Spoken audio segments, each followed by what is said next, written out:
हम लोग to dimension array की बात कर रहे हैं। टू डायमेंशन एरे में क्या होता है, इसमें दो इंडेक्सेस काम करते हैं, एक रो के लिए और एक कॉलम के लिए, जैसा कि कल हम लोग इसके बारे में डिस्कस किए, ठीक है ना। इसके बाद यहाँ पर वैल्यू को जब हम लोग एक्सेप्ट कराना चाहें तो इस चीज का ध्यान रखना पड़ता है कि जैसे भी सिंगल डायमेंशन एरे की अगर हम लोग बात करें तो उसमें केवल एक रो होता है ना। तो सिंगल रो होने की वजह से क्या होता है कि उसमें एक इंडेक्स काम करता है जो कि 0 से लेकर लेस देन उसका साइज होता है।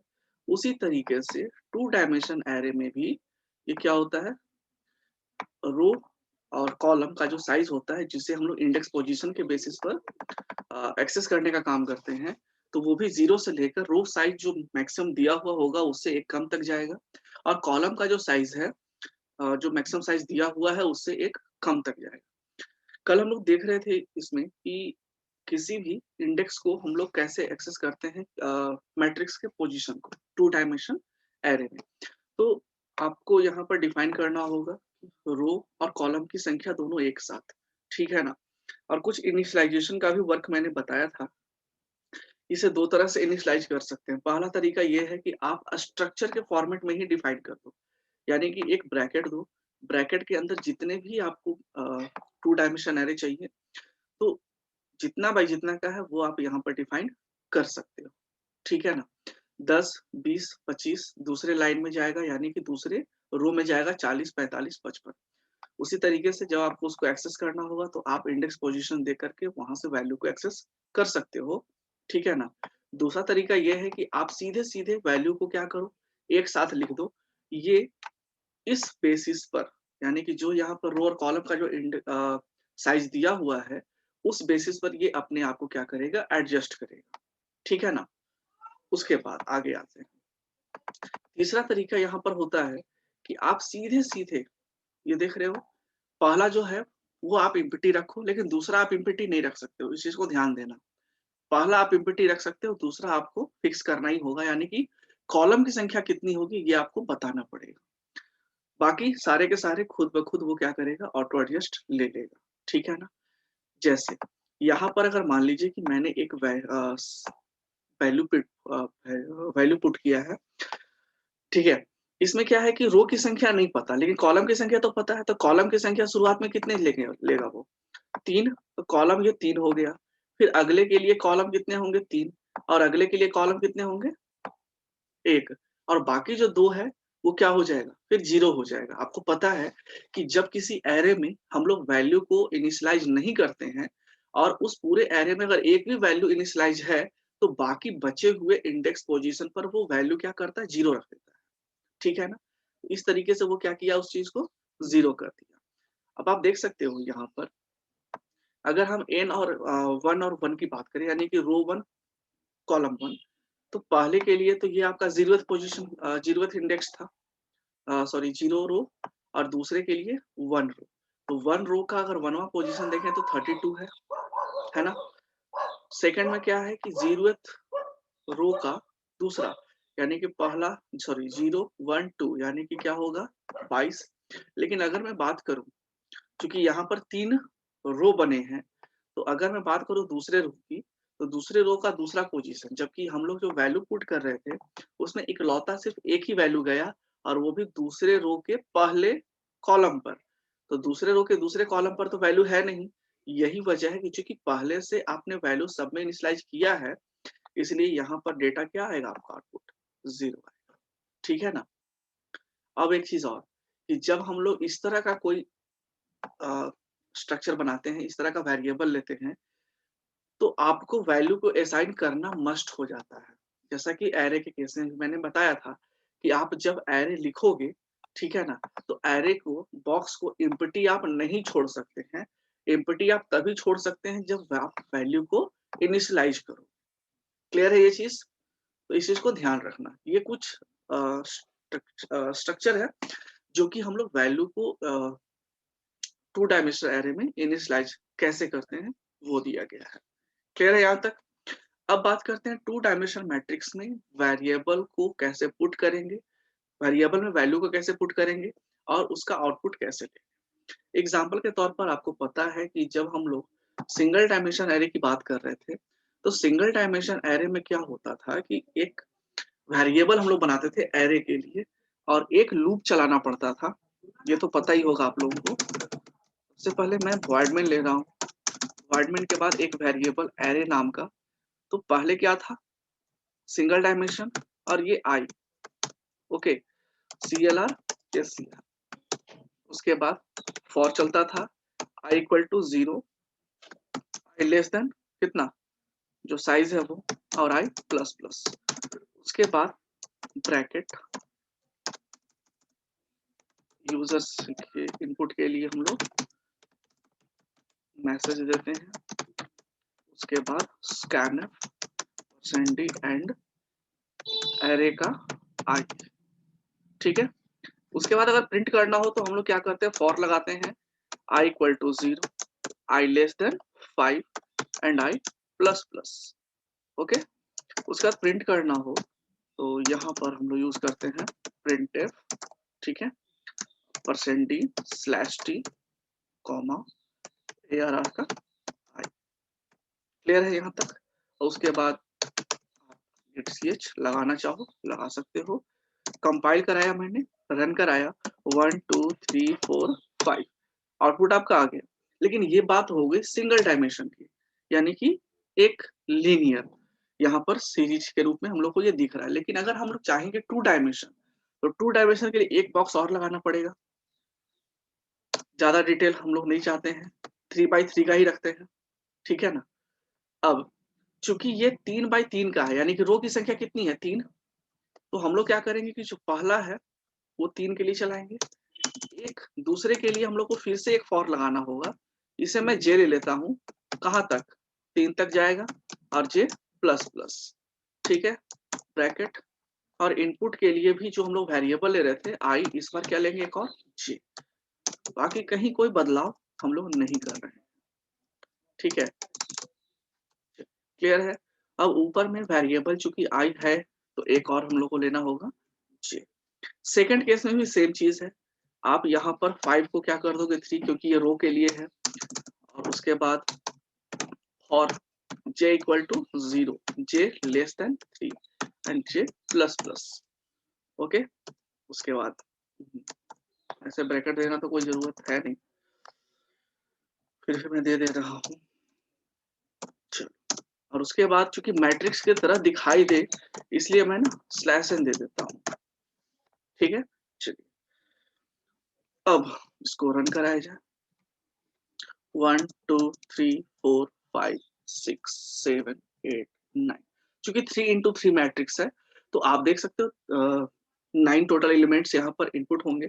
और प्रिंट करने के बाद क्या हुआ, ज्यादा कैसे हो गया,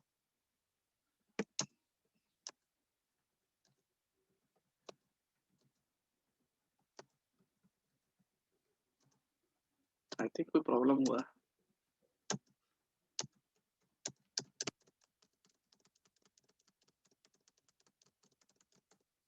कुछ लूप में फंसा था क्या।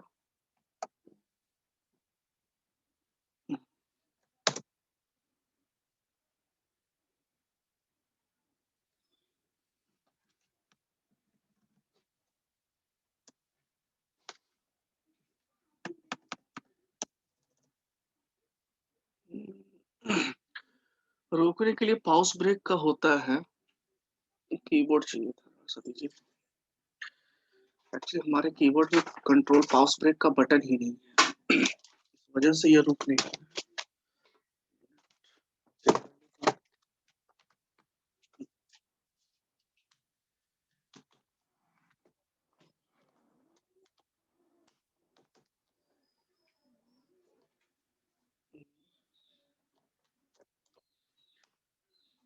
तो अब ये फंस गया है।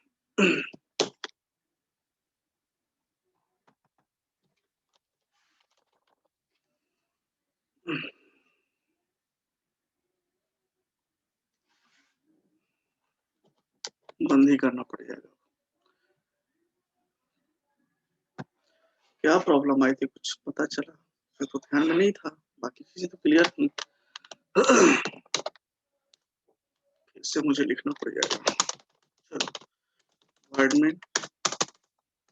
वेरिएबल ARR मैंने यहाँ पर फिक्स किया है 3/3, यानी कि वो 9 तक जाएगा। I कॉमा I कॉमा, ठीक है, CLR SCR, ठीक है, for I equal to 0, I less than 3, I plus plus, for J equal to 0, J less than 3, J plus plus।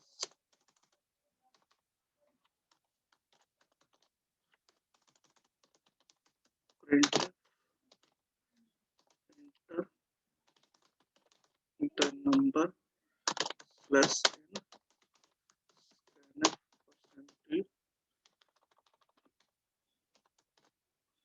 Comma and array का I और J। यहाँ तक तो clear है। प्रिंट करते हैं for I equal to 0, I less than 3, I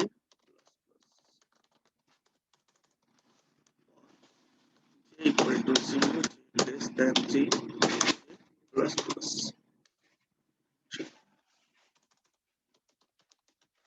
printf %slash t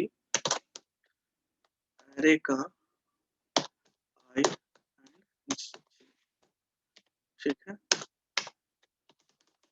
printf slash n, उसके बाद get c।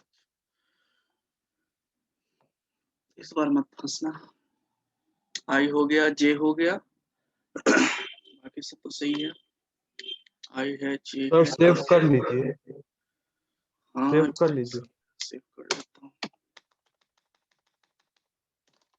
mat1 dot C सही है, सही है। 1, चलो इस बार आया तो आपको कुछ तो, चलो अच्छा। 1 क्या हो गया, मेरा कीबोर्ड खराब है।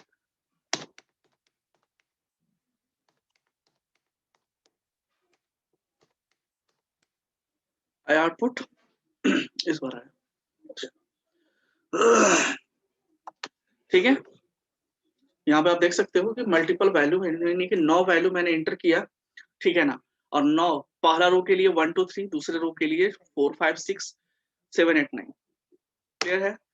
अब यहाँ पर एक चीज और देखिए, अगर मान लीजिए मुझे किसी पर्टिकुलर इंडेक्स पर का वैल्यू चाहिए तो हम लोग क्या करते हैं, ये देंगे, ठीक है। अब बताओ किसका वैल्यू चाहिए मुझे, सॉरी, दूसरे कॉलम का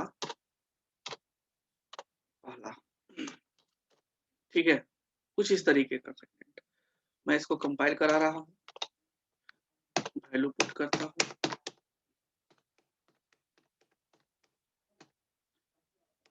नाइन। बताओ कौन सा वैल्यू आएगा, 3 3, क्या आना चाहिए, दूसरे रो का 0th पोजीशन क्या होगा, 4 सर, 4 और होगा, दूसरे रो 7 का मैं होगा। बोल रहा हूँ 7 होगा, आया 7।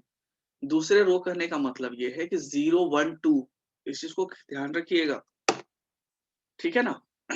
तो इस तरीके से हम लोग मैट्रिक्स में डेटा इनपुट करते हैं, यानी 2 डायमेंशन एरे के लिए हम लोग प्रोग्राम लिखते हैं। क्लियर है ये चीज, इसका स्क्रीनशॉट ले लीजिए।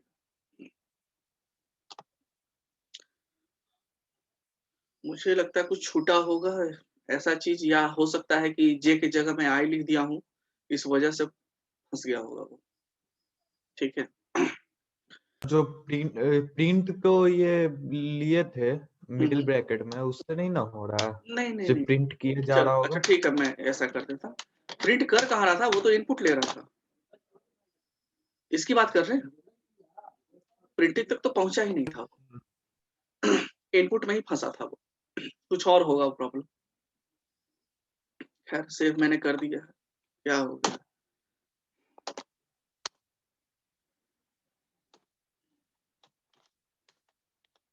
कभी कभी क्या होता है, ये इस तरह का अगर एरर दे देना, थोड़ा सा ये परेशानी करता है ये कंपाइलर।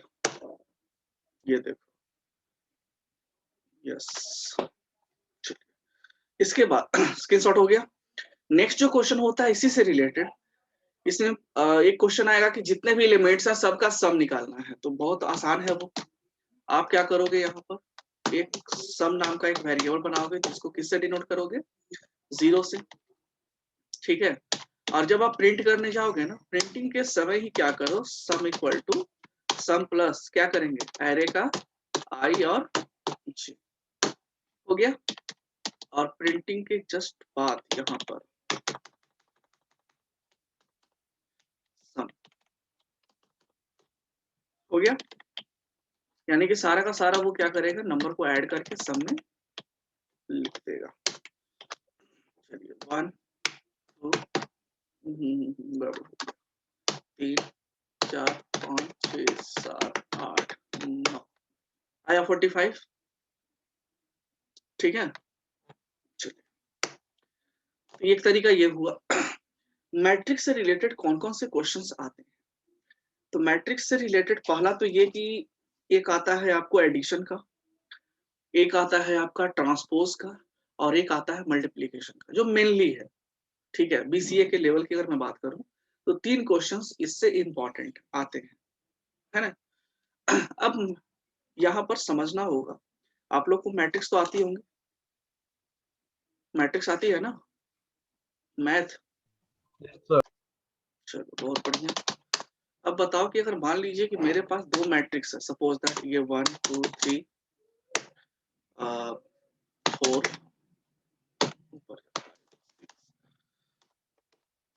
7 8 9 5 2 7 2 9। मान लो ये 2 मैट्रिक्स है, अगर मुझे सम करना हो तो कैसे सम करते हैं,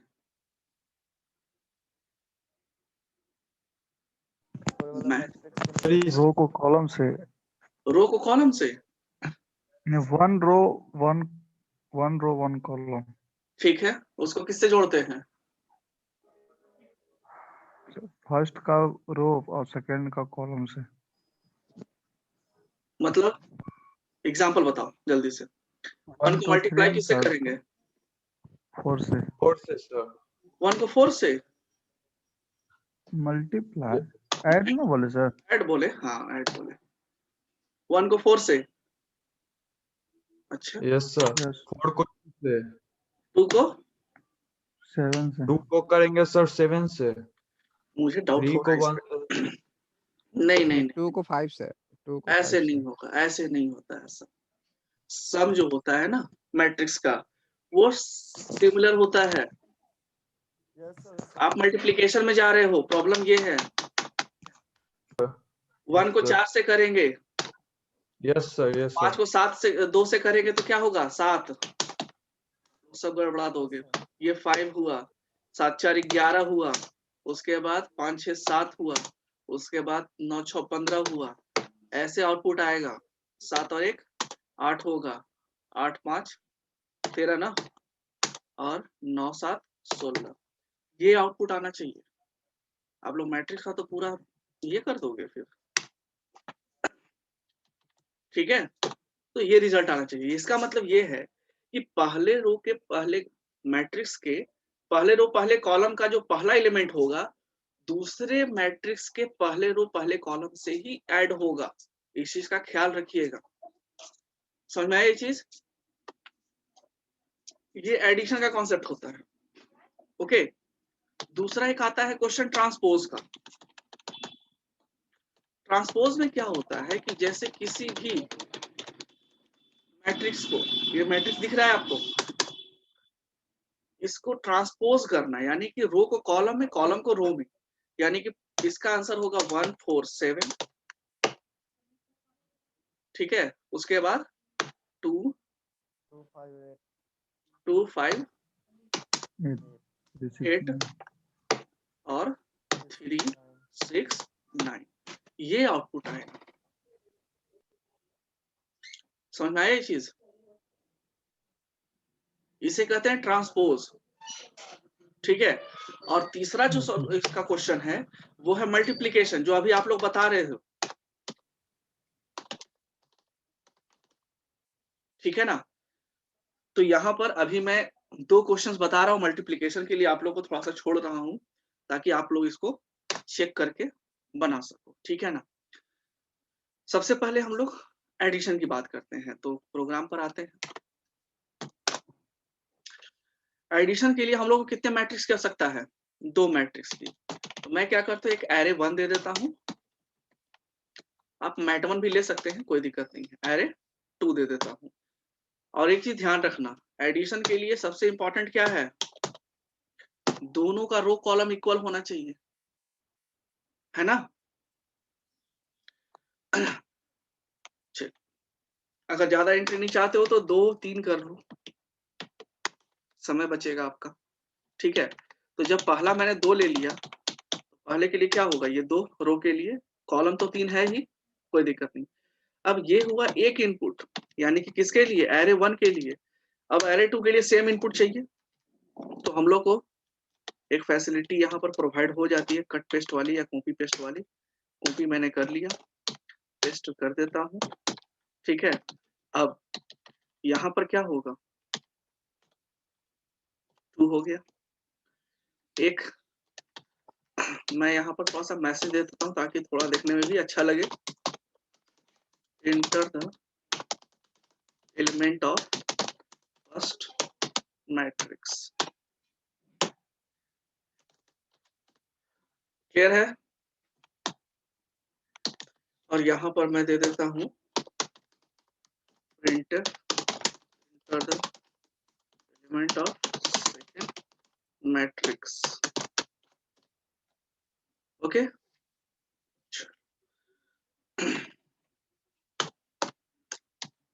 अब दोनों ऐड हो गया।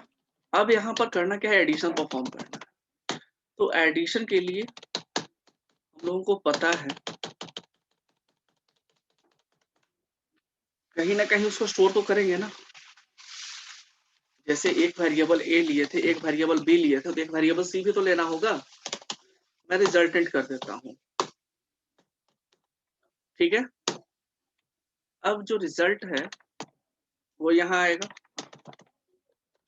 तो रिजल्ट का आई पोजीशन और रिजल्ट का जे पोजीशन पर एरे का आई और जे प्लस, सॉरी, एरे 1 का, अब एरे 2 का आई और जे हो गया। अब इस तरीके से क्या होगा कि ये सारे के सारे डेटा को क्या करेंगे, ऐड करते जाएंगे, ठीक है ना। चलिए, तो फाइनल जो रिजल्टेंट मैट्रिक्स मिला ये हमको, ब्रैकेट लगा है, एरर देगा। अच्छा हाँ, एक एक्स्ट्रा छप गया। चलो अब ठीक है, आई जे आई जे आई जे। चलिए, अब ये सम ऐसे नहीं आएगा, यहाँ पर फिर से क्यों लिख रहे हैं, कट पेस्ट मारते हैं ना। ई कॉपी पेस्ट, प्रिंट करना है तो लिखेंगे प्रिंटफ %d/t कॉमा रिजल्टेंट, बाकी इतने की आवश्यकता नहीं है, ब्रैकेट। और प्रिंटिंग के लिए थोड़ा सा अच्छा लगने के लिए हम यहाँ पर /n दे सकते हैं।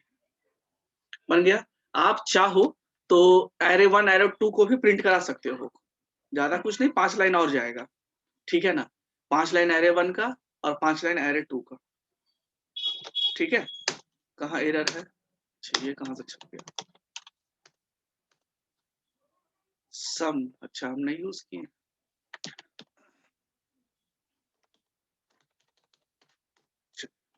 और कुछ सेव कर लेता हूँ भाई।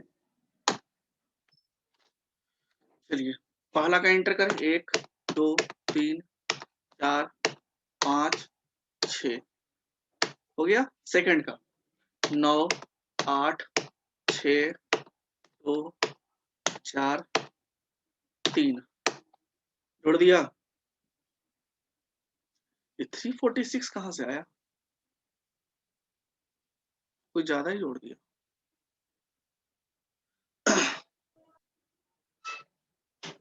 346 कहाँ से? तो वही तो मैं भी सोच रहा हूँ, फिर से देता हूँ थोड़ा सा अच्छा से। ये प्रॉब्लम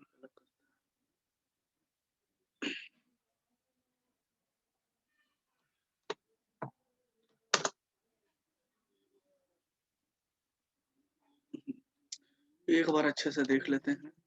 एरे 1 सही है, 2 3 2 3 2 3, आई जे सही है, आई जे सही है। यहाँ रिजल्टेंट में भी आई जे आई जे आई जे ठीक है।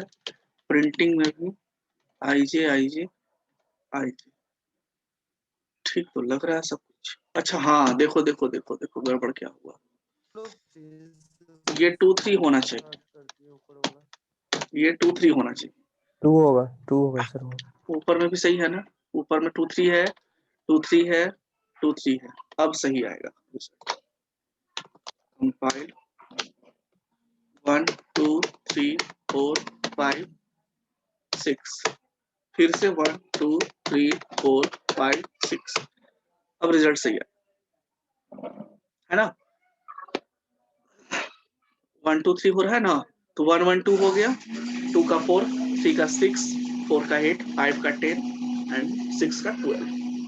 2 इंटू 3 का मैट्रिक्स यहाँ पर बनकर तैयार। और यही अगर आपको 3 इंटू 3 करना हो तो वो आप कर सकते हो, और 9 दूना 18 नंबर आपको इनपुट करना पड़ेगा। और क्लियर है? आई की जगह सर वहाँ फिर 3 हो जाएगा सर। हाँ, जैसे ही आई आप की उसकी जगह सर संख्या वहाँ पे बढ़ाओगे ये यहाँ पर 3 हो जाएगा। अगर आप चाहते हो 2 इंटू 2 तो फिर जे को 2 करना पड़ेगा। और इंट में भी तो वहाँ सर बढ़ाना पड़ेगा। यहाँ पर ना वेरिएबल डिक्लेरेशन भी बढ़ाना पड़ेगा। तो तो जैसा वही आप वेरिएबल लोगे उसके हिसाब से। और कहीं कहीं जैसे आप बुक में देख लो, बुक में क्या करता है वो, एक कॉन्सेप्ट यूज करता है, हैश डिफाइंड साइज 3, ठीक है ना। अब ये करता क्या है कि ये हैश डिफाइन कर दिया, अब यहाँ पर 2 नहीं लिखेगा, यहाँ पे साइज लिख देगा, यानी कि वो वही ऊपर वाला 3 है। तो वो समझ तो गए? सर 3 वाला के लिए काम करेगा ना सर। ऑब्वियसली, तो ये सबके लिए है ना, जैसे जैसे सब में लिखोगे तो सब में काम करेगा। ये कहीं कहीं बुक में दिख मिलेगा आपको, समझे। तो आप अगर चाहते हो कि हम उसको यूज ना करें तो इसको हटाओ, क्योंकि ये मैं प्री प्रोसेसर आगे पढ़ाऊंगा कि इसको यूज करते कैसे हैं, ठीक है ना। मैं बुक की बात कर रहा हूँ, बुक में कभी कभी ऐसा दिया हुआ रहता है। अब क्या होता है, लोगों को कंफ्यूजन होता है इस चीज को लेकर, क्योंकि प्री प्रोसेसर पढ़े नहीं है और बुक में ऐसा दिए हुए रहता है, उसको नहीं पता होता, उसको लगता है कि हम तो सही दिए, ऑब्वियसली वो सही रहता है, लेकिन क्या होता है बच्चों को नहीं पता होता है कि आखिर वो किस लिए दिया गया, ठीक है ना। तो हैश डिफाइन जब प्री प्रोसेसर पढ़ेंगे और उसका यूज कैसे होता है वो हम लोग देखेंगे उस समय, अभी नहीं। हाँ, एक चीज ये आप कर सकते हैं कि यूजर से आप रो और कॉलम आप क्या करो, एक काम कर सकते हो, यहाँ पर इंटर रो कॉमा कॉलम लिख सकते हो, ठीक है ना। अब रो कॉलम आप यूजर से इनपुट ले लो, ठीक है ना। अब वहां पर रो कॉलम जब यूजर से इनपुट होगा तो फिर ये आपका ऐसा हो जाएगा, ठीक है ना। यानी कि यहाँ पर अब यूजर अपने हिसाब से क्या करेगा, रो कॉलम इनपुट करेगा, कितना बाय कितना का उसको मैट्रिक्स चाहिए। और जो एक बार रो कॉलम डिफाइन होगा वो सारे एरे के लिए, यानी कि सारे 2 डायमेंशन एरे के लिए वो कॉमन हो जाए। समझ में आया? सर जैसे एरे 1 में सर जैसे 2 3 दिए हैं तो एरे 2 में भी 2 3 देना होगा सर, वो डिफरेंट नहीं एकदम दे सकते हैं। नहीं दे सकते हैं, क्योंकि एडिशन का ये रूल होता है, ठीक है ना, कि आप जैसे एडिशन या मल्टीप्लीकेशन दोनों में यही चलता है कि जो आपका नंबर ऑफ रो है, नहीं इसमें भी थोड़ा सा अलग होता है। इसमें टोटल नंबर ऑफ रो की संख्या टोटल नंबर कॉलम की संख्या इक्वल होनी चाहिए, ठीक है। पहला मल्टीप्लीकेशन में, रो यस मल्टीप्लीकेशन, का कॉलम रो। हाँ तो ये इक्वल उसका रूल है, ठीक है ना। आप रूल से इधर नहीं जा सकते हो, लेकिन एडिशन में क्या होता है कि ये आपको रो कॉलम दोनों इक्वल होने चाहिए, ये फिक्स करना होगा उसको। ओके, अलग अलग तरीके से इसको बनाया जा सकता है, मैंने इसको सिंपल तरीके से बता दिया है कि इसमें ऐसे काम होता है, ठीक है ना। इसका स्क्रीनशॉट ले लेना।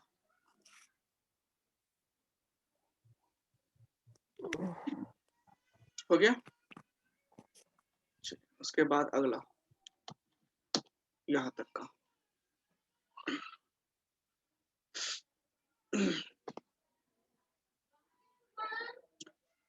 हो गया। चलिए नेक्स्ट एक क्वेश्चन है ट्रांसपोज का। ट्रांसपोज काफी आसान होता है। ट्रांसपोज का मतलब क्या होता है कि जो भी हम एरे लिए हैं, ठीक है, रो का कॉलम, कॉलम का रो होना चाहिए, ठीक है ना। तो मान लीजिए यहाँ पर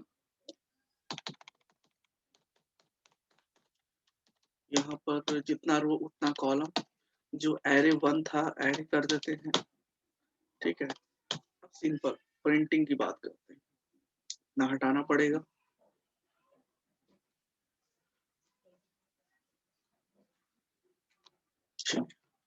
ये प्रिंटिंग है ना, तो प्रिंट में हमें क्या करना होगा कि जो हमारा एरे है, ठीक है, क्योंकि रो को कॉलम है, कॉलम को रो में, तो आप क्या करो, ये जो जे और आई है ना, इसको केवल बदल दो, ठीक है। प्रिंटिंग के समय जे को आई में और आई को जे में केवल लिख देना, बाकी कहीं कोई चीज बदलने की आवश्यकता नहीं है। और ये आपका ट्रांसपोज का बन गया। 1 2 3 4 5 6। देखो कुछ गड़बड़ हुआ है।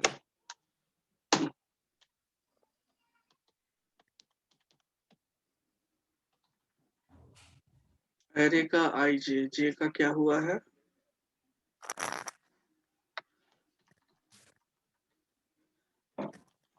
एंड ए आर आर आई,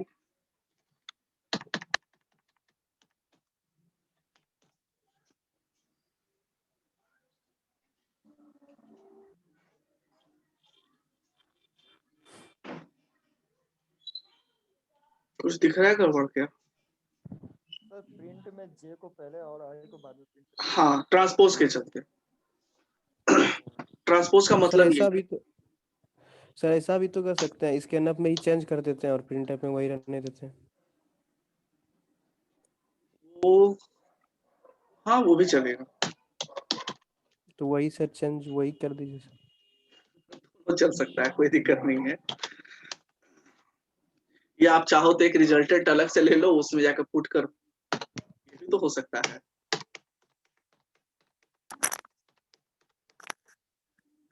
हो गया। 1 2 3 जो ऊपर था वो नीचे चला गया, ठीक है। इस तरीके से क्या होता है, कुछ नहीं करना, सिर्फ इसको बदल देना है, यही आपका ट्रांसपोज होता है, ठीक है। अब या तो आप यहाँ चेंज कर लो, चलो ये जे और ये क्या होगा, आई, तो फिर यहाँ क्या करना होगा, आई और जे, जे करना। जे 1 2 3 4 5 6 7 8 9 हो गया। यस। वही है ना। अगर नहीं क्लियर नजर आ रहा है तो इसको फिर से हम लोग कट पेस्ट तो कर ही सकते हैं। कॉपी पेस्ट, कॉपी पेस्ट, ठीक है। और ये जो आई जे है तो फिर जे आई करना पड़ जाएगा ना,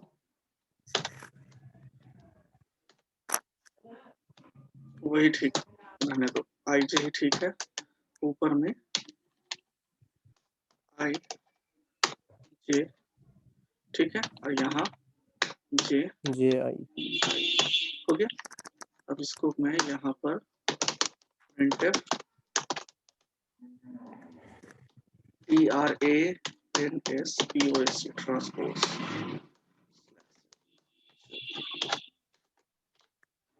1 2 3 4 5 6 7 8 9।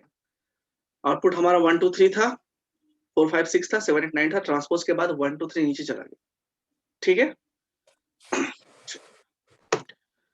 ओके, तो ये आपका ट्रांसपोज का क्वेश्चन आंसर क्लियर है।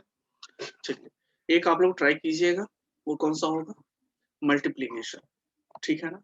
मल्टीप्लीकेशन कैसे होता है, रो को कॉलम से क्या करते हैं, मल्टीप्लाई करते हैं और सम करते हैं, ठीक है ना। ट्राई कीजिएगा, समझिएगा, और नहीं समझ में आया तो फिर हम लोग मंडे को मिलेंगे, ठीक है, और अटेंडेंस भेज दीजिएगा। ओके तो थोड़ा नीचे कीजिए ना।